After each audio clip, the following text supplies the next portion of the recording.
सोचिए, एक कार अपने मालिक की मौत के बाद उसके हत्यारों से बदला लेने निकलती है। कुछ ऐसा ही हमारी आज की कहानी में होता है। कहानी शुरू होती है एक पुलिस अधिकारी, डिटेक्टिव रेनर से, जो रात के अंधेरे में एक गैंगस्टर की कार का पीछा कर रहा होता है। गैंगस्टर को पकड़ने के लिए रेनर ने पुलिस मुख्यालय से अतिरिक्त बल बुलाने का अनुरोध किया, लेकिन उन्हें इंतजार करने के लिए कहा गया। इसके बावजूद रेनर अकेले ही गैंगस्टर के पीछे चला गया। रास्ते में गैंगस्टर ने अपनी कार को एक गली में मोड़ दिया। रेनर ने पीछे से उसकी कार को टक्कर मारी। जब वह बाहर निकला और गैंगस्टर की कार की डिक्की खोली, तो उसमें एक लड़की मिली जिसके हाथ और पैर बंधे हुए थे। रेनर ने लड़की को बचाने की कोशिश की, लेकिन तभी गैंगस्टर वहां आ गया और रेनर पर हमला कर दिया। रेनर ने भी जवाबी कार्रवाई की और गैंगस्टर को रोक लिया। अंत में वह गैंगस्टर को गिरफ्तार कर पुलिस स्टेशन ले जाने वाला था, लेकिन जाने से पहले उसने लड़की को एक डंडा दिया और उसे बदला लेने का मौका दिया। गुस्से में लड़की ने गैंगस्टर के सिर पर वार किया। कुछ दिनों बाद गैंगस्टर को अदालत में पेश किया गया, जहां सरकारी वकील जेम्स ने उस पर कई गंभीर आरोप लगाए। सभी सबूत गैंगस्टर के खिलाफ थे, इसीलिए जज ने उसे दोषी ठहराया और फांसी की सजा सुनाई। लेकिन उसके अपराध इतने गंभीर थे कि उसे सामान्य तरीके से फांसी नहीं दी गई। उसे एक चैम्बर में ले जाकर सबके सामने एक शक्तिशाली इलेक्ट्रिक शॉक से मार दिया गया। बाद में एक भूमिगत फाइट क्लब में कुछ साइबोर्ग अपराधी दिखाई देते हैं। ये ऐसे गुंडे थे जिनके शरीर में आधुनिक तकनीक की मदद से अलग अलग प्रकार के हथियार लगाए गए थे। वे सब गैंगस्टर की फांसी के बारे में बात कर रहे थे। असल में उस गैंगस्टर के पास एक खास चिप थी, जिसमें बेहद महंगे और गुप्त दस्तावेज थे। अब यह चिप सरकारी वकील जेम्स के पास थी। इससे पहले कि जेम्स उनके खिलाफ कोई सबूत इकट्ठा कर पाता, उन सभी ने यह चिप जेम्स से चुराने का फैसला किया।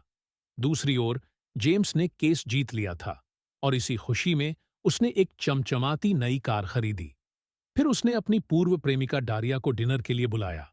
दरअसल जेम्स को हर चीज अपने तरीके से करने की आदत थी, इसलिए वह डारिया को आदेश देता था। इसी वजह से वे अलग हो गए थे। लेकिन अब जेम्स ने डारिया के साथ नई शुरुआत करने की कोशिश की। डिनर के बाद उसने डारिया को अपनी नई कार दिखाने और उसे खुश करने का सोचा।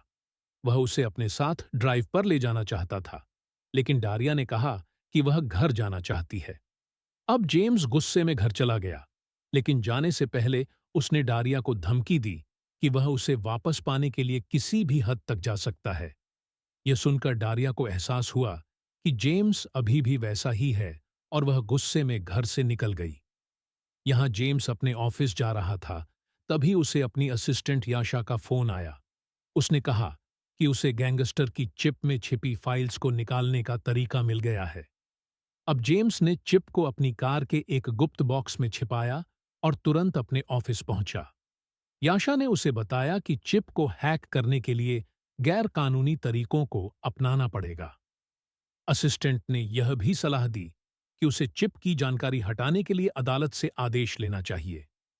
लेकिन जेम्स समय बर्बाद करने में रुचि नहीं रखता था। उसने खुद ही चिप खोलने की कोशिश शुरू कर दी, लेकिन तभी उसे अपने सुरक्षा गार्ड का मैसेज मिला। वह अस्वस्थ महसूस कर रहा था और जल्दी घर जाना चाहता था, लेकिन जल्द ही यह साफ हो गया कि गार्ड्स को साइबोर्ग गैंग के गुंडों ने मार दिया था। जल्द ही उन्होंने जेम्स के ऑफिस में जबरन प्रवेश किया। जेम्स ने तुरंत अपनी गन उठाई और उन पर गोली चलाई, लेकिन साइबोर्ग हेनरी के हाथ में एक शॉटगन थी, जिसकी मदद से उसने जेम्स पर हमला किया और उसे एक कुर्सी से बांध दिया। इसके बाद उसने जेम्स से चिप देने को कहा, लेकिन जेम्स ने साफ इनकार कर दिया। फिर एक साइबोर्ग, जिसका नाम ऐश था, उसने ब्लोटॉर्च की मदद से जेम्स के लैपटॉप में आग लगा दी और फिर जेम्स के चेहरे को जलाने की कोशिश की। बावजूद इसके कि जेम्स घायल हो गया था, वह उठकर हेनरी पर हमला करता है, लेकिन हेनरी ने अपनी ताकत से जेम्स की बांह की हड्डी तोड़ दी और उसे फिर से कुर्सी से बांध दिया। अब एक गैंगस्टर, जिसका नाम पेन था, ने समझ लिया कि जेम्स आसानी से हार मानने वाला नहीं है, इसलिए उसने अपनी अंगुली से ड्रिल निकाली और बेरहमी से जेम्स की आंख में घोंप दी। आखिरकार हेनरी ने जेम्स को उठाया और उसे खिड़की से बाहर फेंक दिया। वह सीधे अपनी नई कार पर गिरा और मारा गया। जल्द ही उसकी पूरी कार उसके खून से सनी हो गई। फिर अगले दिन जब पुलिस ने जेम्स का शव पाया, डिटेक्टिव रेनर अपने हथियारों की तलाश में व्यस्त था। दूसरी ओर पूरा गैंग एक वैज्ञानिक टैलन के पास पहुंच चुका था। वह वही वैज्ञानिक था जिसने उन्हें साइबोर्ग में बदला था। विज्ञानी बहुत गुस्से में था कि वह अब तक चिप नहीं पा सका था। उसने उन्हें आदेश दिया कि वे जल्दी से चिप ढूंढ लें। गैंग ने एक योजना बनाई ताकि वे जेम्स से जुड़े लोगों का पीछा करें और चिप तक पहुंच सकें। दूसरी ओर जेम्स की नई कार लाजारस अब कबाड़खाने में पहुंच चुकी थी। एक श्रमिक अपने काम के बाद दरवाजा बंद कर रहा था। तभी उसे कार के इंजन की आवाज सुनाई दी। यह वही कार थी जो जेम्स के खून से सनी हुई थी और अब जेम्स की आत्मा के नियंत्रण में थी। श्रमिक ने कार के पास जाकर उसे देखने की कोशिश की, लेकिन अचानक कार ने उसे जोर से टक्कर मारी और कुचल दिया। फिर वह कबाड़खाने से बाहर निकल गई। अगले दिन जेम्स के अंतिम संस्कार में डारिया ने उसे आखिरी बार देखने आई। जब वह बाद में घर लौटी तो उसे डिटेक्टिव रेनर का फोन आया। वह जेम्स के मामले में पूछताछ करना चाहता था, लेकिन डारिया ने कहा कि वह अभी बात करने के लिए तैयार नहीं है। दूसरी ओर एक साइबोर्ग जिसका नाम हेनरी था, एक नाइट क्लब से बाहर निकल रहा था। लेकिन अचानक लाजारस वहां आ गया और हेनरी का पीछा करने लगा। हेनरी अपनी जान बचाने के लिए दौड़ा, लेकिन वह एक जगह पर फंस गया। लाजारस ने उसे घेर लिया और हेनरी ने एक दुकान के पीछे का दरवाजा खोलकर अंदर जाने की कोशिश की। हेनरी ने सोचा कि वह सुरक्षित है, लेकिन लाजारस ने बड़ी कांच की दरवाजा तोड़कर अंदर प्रवेश किया। अब हेनरी के पास बचने का कोई रास्ता नहीं था, तो उसने अपनी बायोनिक बांह की ताकत से कार को रोकने की कोशिश की। लेकिन कार पूरी ताकत से आगे बढ़ रही थी और फिर एक झटके में उसने हेनरी को बुरी तरह कुचल दिया। अगले दिन रेनर इस मामले की जांच करने गया। वहां उसने अपने सहयोगी ग्रेवेंस्टीन से मुलाकात की। ग्रेवेंस्टीन ने कहा कि हो सकता है कि हेनरी की हत्या और जेम्स के मामले के बीच कोई कड़ी हो। यह सुनकर रेनर ने आगे की जांच शुरू कर दी। सबसे पहले वह डारिया के ऑफिस गया ताकि उससे मिल सके। डारिया ने उसे एक रेस्तरां में मिलने के लिए कहा। वहां जाकर रेनर ने डारिया को बताया कि जेम्स के हत्यारों ने उसकी जान सिर्फ बदला लेने के लिए नहीं ली। दरअसल वे कुछ खास चीज ढूंढ रहे थे। डारिया ने कहा कि उसे इस बारे में कुछ नहीं पता। जाने से पहले रेनर ने उसे सावधान रहने को कहा, क्योंकि यह संभव है कि जेम्स के हत्यारे अब उसके पीछे आ सकते हैं। बाद में जब डारिया घर लौटी तो वही हुआ जिसका रेनर को डर था। ऐश दूर से डारिया पर नजर रख रहा था। इसके अलावा एक पुलिस वाला वहां था जो रेनर के कहने पर डारिया के घर की सुरक्षा कर रहा था। उस रात डारिया को एहसास हुआ कि कुछ बुरा होने वाला है, तो उसने अपनी दोस्त मिला को घर बुलाया। वैसे भी दोनों दोस्त मजे कर रही थीं। दूसरी ओर ऐश के आदमी पेन ने अचानक पुलिस वाले पर हमला किया और अपनी ड्रिल को उसके सिर में घोंप दिया। कुछ ही देर में वह डारिया के घर में दो गुंडों के साथ घुस गया। इस समय डारिया अपने कमरे में सो रही थी। फिर एक गुंडा लिविंग रूम में गया और देखा कि मिला वहां सो रही है। उसने मिला को जगाने की कोशिश की, लेकिन वह डर से चिल्ला पड़ी, जिससे डारिया जाग गई। मिली अपने हाथों को गुंडे से छुड़ाने की कोशिश कर रही थी और दरवाजा खोलने की कोशिश कर रही थी, लेकिन वह बंद था। फिर गुंडे ने उसे पीछे से गला घोंटकर मार डाला। दूसरी ओर डारिया खुद को गुंडों से बचाने की कोशिश कर रही थी। अचानक उसने अपने ड्रावर से एक बंदूक निकाली और एक पल में गुंडे को सिर में गोली मार दी। फिर पेन अपने साथी की मदद के लिए आया। इस समय डारिया ने देखा कि पेन ने मिली को मार डाला, तो उसने पेन को मारने का फैसला किया। लेकिन दुर्भाग्यवश उसकी बंदूक में गोलियां खत्म हो गईं। इसलिए उसने तुरंत पास के जंगल की ओर दौड़ना शुरू किया। लेकिन पेन भी उसके पीछे था और जल्द ही उसने डारिया को गिरा दिया। अब वह डारिया को अपनी ड्रिल से मारने वाला था। अचानक जेम्स की आत्मा वाली लाजारस कार वहां पहुंच गई। पेन की आंखें कार की तेज हेडलाइट्स से अंधी हो गईं। जब जेम्स की आत्मा ने देखा कि उसकी प्रेमिका खतरे में है, तो उसने लाजारस को पेन को मारने का आदेश दिया। अब लाजारस पेन का पीछा तेजी से कर रहा था, लेकिन पेन किसी तरह अपनी कार में बैठकर भागने में सफल हो गया। लेकिन यह भूतिया कार उसे इतनी जल्दी छोड़ने वाली नहीं थी। कुछ देर बाद पेन ने सोचा कि वह सुरक्षित है, लेकिन अचानक लाजारस उसकी कार के सामने सड़क पर आ गया। जैसे ही उसने उसे देखा, वह मानसिक संतुलन खो बैठा। अब लाजारस ने उसकी कार को धक्का दिया और उसे पुल से गिरा दिया। पेन की कार बुरी तरह टूट गई, लेकिन पेन अभी भी जिंदा था। लेकिन लाजारस ने हार मानने का नाम नहीं लिया। उसने पेन को बुरी तरह कुचल दिया, ठीक वैसे ही जैसे हेनरी को कुचला था। कुछ समय बाद पुलिस डारिया के घर पहुंची। डारिया अभी भी सदमे में थी। रेनर ने उसे सुरक्षित रखने के लिए एक होटल में ले जाकर बंद कमरे में रखा। अगले दिन रेनर ने उसे खाना दिया और कमरे में ताला लगा दिया ताकि वह सुरक्षित रहे। लेकिन जैसे ही वह मामले की जांच करने गया, डारिया ने कुर्सी फेंकी और खिड़की तोड़कर कमरे से बाहर आ गई। उसने कहा कि वह जेम्स से मिलना चाहती है और हत्यारों तक पहुंचना चाहती है, और जब तक यह मामला हल नहीं हो जाता, वह रेनर के आदेशों का पालन करेगी। अब रेनर के पास कोई और रास्ता नहीं था, इसलिए उसने डारिया को अपने साथ डेटा मार्केट ले जाने का फैसला किया। यह वह जगह थी जहां गैरकानूनी सामान और जानकारी बेची जाती थी। जब वह वहां पहुंचे, तो उसे पता चला कि डारिया पहले भी यहां आ चुकी थी। दरअसल एक समय वह भी एक आपराधिक व्यवसाय का हिस्सा थी। इसके बाद वह एक गोदाम में पहुंचे, जहां एक गुरु रहता था। गुरु ने पैसे के बदले उसे गुप्त जानकारी देने का वादा किया। जब डारिया ने उसे पैसे दिए, तो गुरु ने अपनी वर्चुअल रियलिटी गॉगल्स पहनी और उसे बताया कि साइबॉर्ग गैंग का नेता टैलन नामक है। लेकिन वह और कुछ कहने से पहले गैंग का एक आदमी अचानक आया और गुरु को गोली मार दी।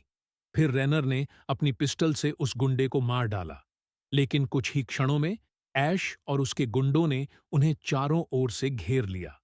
फिर रेनर ने वहीं रुकने का फैसला किया ताकि वह उनका सामना कर सके, और उसने डारिया से कहा कि वह भाग जाए। लेकिन जैसे ही डारिया भागी, वह एक आर्काइव रूम में पहुंची, जहां ऐश पहले से इंतजार कर रहा था। ऐश ने उससे चिप मांगी, लेकिन डारिया ने कहा कि उसे इसके बारे में सच में कुछ नहीं पता। फिर ऐश ने गुस्से में आकर उस पर हमला किया और दोनों के बीच जबरदस्त लड़ाई हुई। दरअसल डारिया भी एक प्रशिक्षित फाइटर थी और उसने ऐश से कड़ी लड़ाई की। आखिरकार ऐश ने अपने हाथ में फ्लेमथ्रोवर को एक्टिवेट किया और पूरी रूम में आग लगा दी। डारिया किसी तरह लॉकर्स के पीछे छिप गई और उसने जमीन पर पड़ी अपनी बंदूक पाई। उसने ऐश पर एक गोली चलाई, जिससे अनजाने में ऐश का हाथ घूम गया और उसने अपनी ही बॉडी को आग लगा दी। उसी समय डारिया वहां से भाग गई, लेकिन ऐश जलती हुई बॉडी के साथ उसके पीछे आ रहा था। अब वह डारिया पर हमला करने वाला था जब लाजारस ठीक समय पर वहां पहुंच गया और हेनरी और पेन की तरह ऐश को बेरहमी से कुचल दिया और मार डाला। डारिया को लाजारस को देखकर थोड़ा डर लगा, लेकिन जब उसने देखा कि कार में कौन था, तो वह बेहोश हो गई। कार में कोई नहीं था, और फिर उसने अचानक कार से जेम्स की आवाज सुनी, लेकिन उसका दिमाग इतने सारे बातों को प्रोसेस नहीं कर सका और वह वहीं बेहोश हो गई। बाद में जब वह होश में आई, तो वह रेनर के घर पर थी। रेनर उसकी चोटों पर मलहम लगा रहा था, तो डारिया ने उसका धन्यवाद किया। फिर उसने रेनर और उसकी बेटी की तस्वीरें दीवार पर देखीं। दुर्भाग्यवश एक गैंगस्टर ने रेनर की बेटी को बदला लेने के लिए मार डाला। यह सुनकर डारिया को रेनर के लिए बहुत बुरा लगा। फिर उसने कहा कि उसने रेनर से प्यार करना शुरू कर दिया है। रेनर के दिल में भी डारिया के लिए प्यार था, और फिर उन्होंने एक दूसरे को किस किया, लेकिन उसे यह नहीं पता था कि लाजारस दूर से उन्हें देख रहा था। दूसरी ओर वैज्ञानिक टैलन ने अपने साइबॉर्ग्स की एक सेना बना ली थी। उसने अपने सैनिकों से बताया कि कैसे लाजारस की कार और कैसे उसने बेरहमी से अपने साथियों को कुचला। अब टैलन ने उन्हें आदेश दिया कि इस कार्य को किसी भी हालत में खत्म कर दो, और जो ऐसा करेगा, उसे उसने वादा किया कि उसके शरीर में एक नया हथियार फिट किया जाएगा। एक दिन बाद रेनर ने डारिया को केस के बारे में नई जानकारी दी। फिर डारिया ने कहा कि जब वह पेन और ऐश से जूझ रही थी, तब जेम्स की कार ने उसकी मदद की और उसे बचाया। डारिया ने गणना की कि कार अब लाजारस के नियंत्रण में है, जेम्स की आत्मा के साथ। लेकिन रेनर अब भी उसे विश्वास नहीं कर रहा था और उसे लगा कि शायद डारिया जेम्स की मौत से शॉक्ड है। लेकिन उसके शब्दों को सुनकर डारिया गुस्से में वहां से चली गई। अब रेनर ने सोचा कि वह अपनी मोटरसाइकिल पर उसका पीछा करे, लेकिन अचानक लाजारस उसके सामने आ गया। उसने तेजी से आगे बढ़कर उस पर हमला करने की कोशिश की। फिर रेनर किसी तरह ऊंची जगह पर चढ़ गया और दरवाजे से बाहर भाग निकला। वहां से उसने मोटरसाइकिल उठाई और तेजी से भाग गया, लेकिन लाजारस अभी भी उसके पीछे था। अब रेनर ने सोचा कि वह पार्किंग लॉट में जाकर उसे छकाएगा, लेकिन लाजारस आसानी से हार मानने वाला नहीं था। अचानक कार ने उसे पीछे से टक्कर मार दी, जिससे रेनर जमीन पर गिर पड़ा और उसका पैर चोटिल हो गया। अब लाजारस उसे खत्म करने के लिए आ रहा था। रेनर ने सीढ़ी चढ़ी और फिर से बाहर भागने की कोशिश की। वह एक जगह छिप गया और राहत की सांस ली, लेकिन तभी उसे अपने साथी ग्रिवेनस्टीन का कॉल आया। रेनर ने उसे जल्दी घर जाने और डारिया की सुरक्षा करने को कहा, लेकिन उसे नहीं पता था कि जेम्स की सहायक याशा भी उसे सुन रही थी।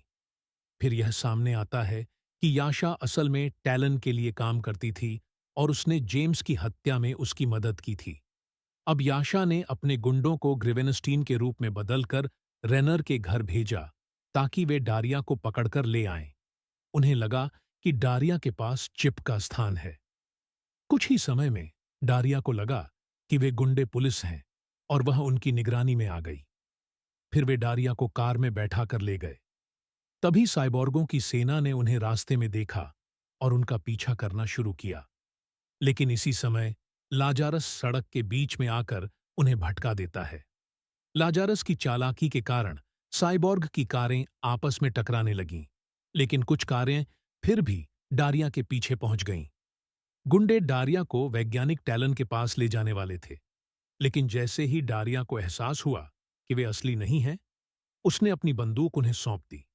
फिर उसने कार को रोका और उन्हें बाहर कर दिया।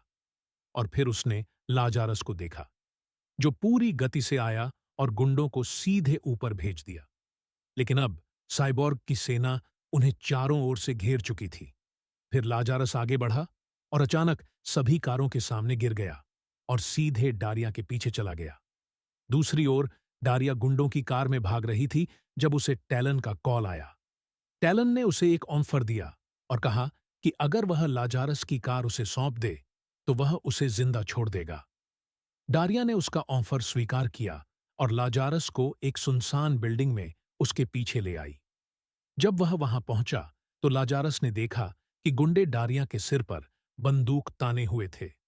तो वह उसकी मदद के लिए दौड़ी, लेकिन अचानक वह एक गड्ढे में गिर गई और इसका फायदा उठाकर सभी साइबोर्ग ने लाजारस पर अंधाधुंध गोलीबारी शुरू कर दी।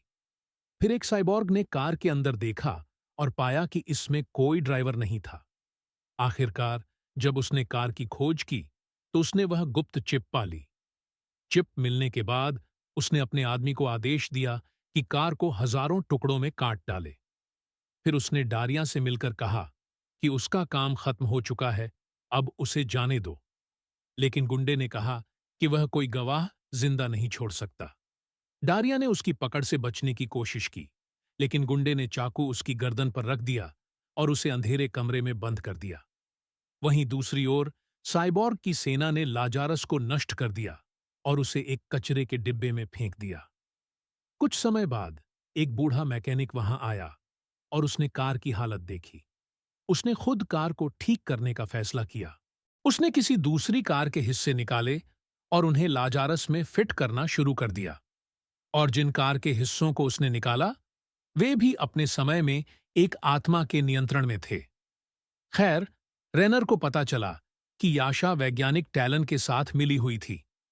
फिर याशा ने एक डील दी और रेनर और डारिया की जान बचाने का प्रस्ताव रखा। लेकिन रेनर गुस्से में आ गया और उसने याशा और उसकी सुरक्षा गार्ड पर हमला किया। उसने याशा पर बंदूक तानी और पूछा कि डारिया और टैलन कहाँ हैं और उस चिप में खास क्या है। याशा ने कहा कि उस चिप में ऐसे गुप्त दस्तावेज हैं जो टैलन के सभी काले धंधों का पर्दाफाश करेंगे। अब रेनर भी घायल हालत में डारिया की तलाश में था। दूसरी ओर उस पुराने मैकेनिक ने लाजारस की मरम्मत पूरी कर ली थी। अब वह कार को एक टेस्ट ड्राइव पर ले जाने के बारे में सोच रहा था, लेकिन कार चालू नहीं हो रही थी। थोड़ी देर बाद वह बूढ़ा मैकेनिक बाहर आया, क्योंकि वह यह नहीं समझ पा रहा था कि कार क्यों नहीं चल रही। लेकिन फिर अचानक कार फिर से जाग उठी और उस पुराने मैकेनिक को उड़ा दिया। फिर वह नियंत्रण से बाहर हो गई और शहर की सड़कों पर घूमने लगी। अब वह कार किसी भी कीमत पर रेनर तक पहुंचना चाहती थी। वहीं रेनर ने बहुत कोशिशों के बाद वैज्ञानिक टैलन का स्थान अनुमानित किया और वह तुरंत उस नाइट क्लब में जांच करने के लिए गया जहां कार ने हेनरी को मारा था। लेकिन उसे यह नहीं पता था कि टैलन का अड्डा इस नाइट क्लब के नीचे भूमिगत सुरंगों में था, जहां टैलन डारिया को अपने साथ जुड़ने के लिए मना रहा था और डारिया अपनी जान बचाने के लिए तैयार थी। लेकिन तभी उस पागल वैज्ञानिक ने डारिया से याशा को मारने के लिए कहा, ताकि वह अपनी वफादारी साबित कर सके, क्योंकि उसने रेनर को उसके खिलाफ गुप्त जानकारी दी थी।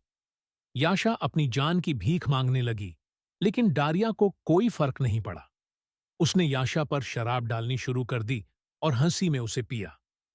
फिर जब उसने लाइटर उठाया, ऐसा लगा जैसे वह सचमुच याशा को मारने वाली थी। लेकिन फिर उसने मुंह में शराब डालकर वैज्ञानिक के चेहरे पर आग उड़ा दी और एक सर्जिकल ब्लेड उसकी आंख में जा घुसी और वह तुरंत वहां से भाग गई। वैज्ञानिक दर्द में था। तुरंत उसने सभी को डारिया के पीछे कर दिया, लेकिन खुद का इलाज करने से पहले उसने लाइटर से याशा को आग लगा दी। कुछ देर बाद डारिया ने गुप्त रूप से एक गार्ड पर हमला किया और उसकी बंदूक छीन ली। दूसरी ओर रेनर भी नाइट क्लब पहुंच चुका था और वह गार्ड की बकवास सुनने के मूड में नहीं था। उसने अपनी बंदूक तानी और कहा, मुझे जल्दी से टैलन के पास ले चलो। लेकिन गार्ड कुछ कहने से पहले ही लाजारस ने प्रवेश किया और उसके सामने सभी को कुचलने शुरू कर दिया। लेकिन उसका असली लक्ष्य रेनर था। इस उथल-पुथल में रेनर ने देखा कि गार्ड एक गुप्त दरवाजे के नीचे जा रहा है, तो वह तुरंत उसका पीछा करने लगा। दूसरी ओर डारिया भागी और कोल्ट के सामने आ गई, जो एक शक्तिशाली साइबॉर्ग था। डारिया ने उसे हराने की कोशिश की, लेकिन कोल्ट उससे कहीं ज्यादा ताकतवर था। कोल्ट ने अपने हाथ से एक चाकू निकाला, जैसे सस्ता वोल्वरिन, और डारिया पर हमला किया। डारिया ने सही समय पर झुककर कोल्ट का हाथ दीवार में फंसा दिया। फिर डारिया ने कुल्हाड़ी उठाई और कोल्ट का हाथ काटकर उसे मार डाला। अब केवल वैज्ञानिक बचा था, जो डारिया को एक बड़ी ऑटोमेटिक बंदूक से खोज रहा था। खैर, थोड़ी देर बाद रेनर ने डारिया को ढूंढ लिया और दोनों एक जगह छिप गए। जैसे ही वैज्ञानिक उधर आया, रेनर ने उसे मुंह पर घूंसा मारा। लेकिन अब वह भूतिया कार भी यहां रेनर का पीछा करते हुए आ चुकी थी और जैसे ही उसने उसे देखा, डारिया और रेनर वहां से भागने लगे। कार ने वैज्ञानिक को पूरी गति से टक्कर मारी। इसका फायदा उठाकर कार ने तेजी से अपनी दिशा बदली और वैज्ञानिक को दो टुकड़ों में काट दिया। साइबोर्ग गैंग खत्म हो गई, लेकिन डारिया ने बाहर जाते हुए कहा, जब तक यह कार सुरक्षित है, यह हमें शांति से जीने नहीं देगी। उसने पास में रखे डायनामाइट से भरे एक बॉक्स को ढूंढा और उसने रेनर से उस पर टाइमर सेट करने को कहा। थोड़ी देर बाद डारिया कार के सामने खड़ी हुई और जेम्स की आत्मा से कहा, मैं तुम्हारे पिता की सेविका नहीं हूं, मैं तुम्हारे हिसाब से चलूंगी। इसके बाद जेम्स की आत्मा गुस्से में आ गई और कार ने डारिया को पूरी गति से टक्कर मारने की कोशिश की। लेकिन डारिया तुरंत वहां से हट गई और डायनामाइट बॉक्स से कार को मारा। इसके बाद वहां एक भयंकर विस्फोट हुआ। इस विस्फोट के साथ रेनर और डारिया भी बच गए। इसके बाद हम देखते हैं कि सभी घायल लोगों को एम्बुलेंस में अस्पताल ले जाया जा रहा था और डारिया भी स्ट्रेचर पर लेटी हुई थी। लेकिन जैसे ही उसने सोचा कि अब सब कुछ ठीक है, वह भूतिया कार धुआं उगलते हुए बाहर आ गई। उसने पहले रेनर को मारा और फिर धीरे धीरे डारिया के स्ट्रेचर को टक्कर मारी। इसके साथ ही डारिया कार के अंदर आ गई। अब वह कार पूरे जोश में खाई की ओर बढ़ रही थी। सही समय पर डारिया ने अपना होश खो दिया और कार से चीजें बाहर फेंकनी शुरू कर दी। और सही समय पर उसने कुछ निकाला जिससे वह भूतिया कार खाई के किनारे रुक गई। डारिया तुरंत बाहर आई और फिर उसने कार को खाई से धक्का दे दिया। वह कार नीचे गिरी और समुद्र में डूब गई। इसके बाद डारिया ने राहत की सांस ली। लेकिन आखिरी दृश्य में हम देखते हैं कि वह भूतिया कार समुद्र में डूबने के बाद भी जीवित थी।